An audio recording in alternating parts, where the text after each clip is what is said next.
যে চাহ শ্ৰমিকসকলক মাটিৰ পট্টা দিয়াৰ কথাটো 2002 চনৰ পৰা অসমৰ ইতিহাসত প্ৰথমবাৰৰ কাৰণে উত্থাপনেই কৰিছো আমি কৃষক মুক্তি সংগ্ৰাম সমিতিয়ে। 2005 চনত যেতিয়া কৃষক মুক্তি সংগ্ৰাম সমিতিৰ আমাৰ প্ৰথমখন সংবিধান গ্ৰহণ হৈছে, প্ৰথম সংবিধানৰ প্ৰথম দিনটোতেই চাহ শ্ৰমিকক লাইনৰ মাটিখিনি পট্টা দিব লাগে আৰু খোলা মাটিবিলাকৰো পট্টা দিব লাগে, এই কথাটো অসমৰ ইতিহাসত চিন্তা কৰা প্ৰথম সংগঠনটোৱে কৃষক মুক্তি সংগ্ৰাম সমিতি আৰু চাহ শ্ৰমিক মুক্তি সংগ্ৰাম সমিতি। আমাৰ চাহ শ্ৰমিক মুক্তি সংগ্ৰাম সমিতিৰ জেনেৰেল ছেক্ৰেটাৰী, প্ৰথম প্ৰতিষ্ঠাপক সম্পাদক মুক্তি গোৱালা, তেওঁ শ্বহীদ হৈছে, আপোনালোকে জানে।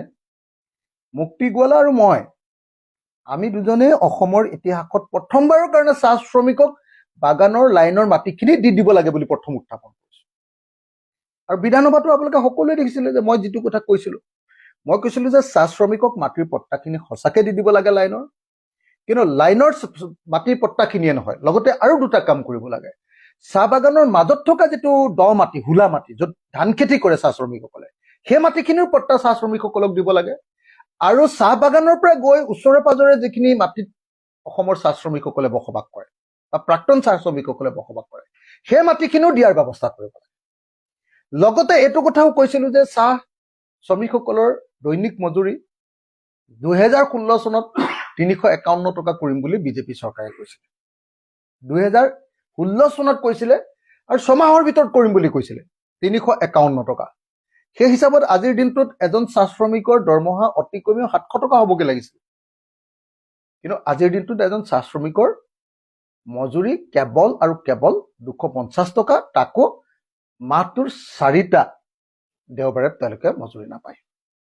মই, আপোনালোকে জানে যে মই এজন বিধায়ক হিচাপে 5,700 টকাৰ দৰমহা পাওঁ এদিনত, 5,734 টকাৰ দৰমহা পাওঁ মই এদিনত। আৰু চাহ শ্ৰমিকজনে এমাহত দৰমহা পায় 6,000 টকা,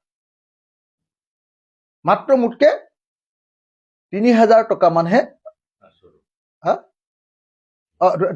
500 টকা মানে 300 টকা মানহে, মাত্ৰ তেওঁলোকে মোতকে 300 টকা মানহে, মানে মোতকে মাত্ৰ 300 টকা মানহে তেওঁলোকে, মানে এদিনত মই যিটো দৰমহা পাওঁ তেওঁলোকে এমাহত পায় মোতকে মাত্ৰ 500 টকা বেছি। এই প্ৰশ্নবিলাক মই উত্থাপন কৰিছো, আৰু উত্থাপন কৰাৰ সময়ত খালি অসমৰ মুখ্যমন্ত্ৰীৰ লগত এটা বিতৰ্ক হৈছিলে, আপোনালোকে সকলোৱে দেখিছিলে। এইটো বেলেগ বিতৰ্ক নাছিলে, আপোনালোকে সকলোৱে দেখিছিলে, সকলোৱে শুনিছিলে, সকলোৱে জানে। সেই বিতৰ্কটো আছিলে যে তেখেতে যেতিয়া ক'লে যে তিতাবৰৰ বিধায়কজন কি বৰুৱা আছিলে, আমাৰ ভাস্কৰ বৰুৱাক যেতিয়া ক'লে যে আপোনাৰ বাগানবিলাকৰ মাটিটো লাইনৰ কাৰণে এৰি দিবনে নাই, মই তেতিয়া অসমৰ মুখ্যমন্ত্ৰীক ক'লো যে আপোনাৰো যিখিনি বাগান আছে সেইখিনিও মাটি এৰি দিবনে নাই। সেইখিনি কথা কোৱাৰ কাৰণে যদি কোনোবাই বেয়া পায়, তাৰমানে বাগানৰ মালিক অকল ভাস্কৰ বৰুৱাই নহয়, বাগানৰ মালিকটো হিমন্ত বিশ্ব শৰ্মা আৰু তেওঁৰ পৰিয়ালো। সেই কথাটোহে মাত্ৰ মই কৈছিলো, তাৰ বাহিৰেতো মই একো কোৱা নাই। সেই কথাটোকে এতিয়া মোৰ বিৰুদ্ধে প্ৰচাৰ কৰিব খুজিছে, কিন্তু মোৰ বিৰুদ্ধে প্ৰচাৰ কৰি লাভ কি আছে? বাগানৰ যিখিনি সচেতন মানুহ আছে, ডেকা ল'ৰা ছোৱালী আৰু অলপ যিবিলাক পলিটিকেলি সচেতন, চবে মোক জানে, আপাৰ আছামৰ চব বাগানবিলাক, যে অসমৰ প্ৰতিখন বাগানে বাগানে এসময়ত ঘূৰি ফুৰা মানুহটো ময়ে আছিলো। গতিকে প্ৰত্যেকখন বাগানে জানে যে এই অখিলেতো মাটিৰ পট্টাৰ কাৰণে লাগি আছে। এতিয়া অকণমান চান্স এটা ল'ব খুজিছে এওঁলোকে, তেওঁলোকৰ হাততে যিহেতু মিডিয়াতে দিয়া আছে।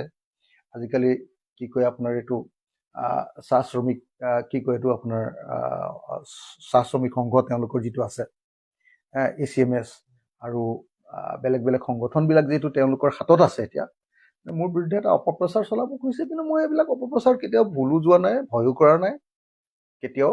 খালি মই চাহ শ্ৰমিকসকলক জনাবলগীয়া কথা এটাই আছিলে যে আপোনালোকে ভুল নুবুজিব যে মই সদায় চাহ শ্ৰমিকক মাটিৰ পট্টা দিয়াৰ ক্ষেত্ৰত সদায় 1 নম্বৰত থকা মানুহটোৱে হ'ল অসমৰ অখিল গগৈ, আৰু চাহ শ্ৰমিকৰ মজুৰি বৃদ্ধি কৰিব লাগে বুলিও সদায় বিধানসভাত প্ৰশ্ন উত্থাপন কৰা মানুহটোৱে অখিল গগৈ। আৰু অকল চাহ শ্ৰমিকৰ মজুৰি বৃদ্ধি নহয়, লগতে চাহ শ্ৰমিকৰ কাৰণে অন্যান্য সুযোগ সুবিধা প্ৰদানৰ ক্ষেত্ৰতো আটাইতকৈ বেছি মাত মতা মানুহটোৱে মই। বিজেপি চৰকাৰে তেওঁলোকে চেষ্টা কৰিছে মোৰ বিৰুদ্ধে বদনাম আনিবলৈ, মইনো ক'ত ভয় কৰা মানুহ, আপোনালোকে জানেই।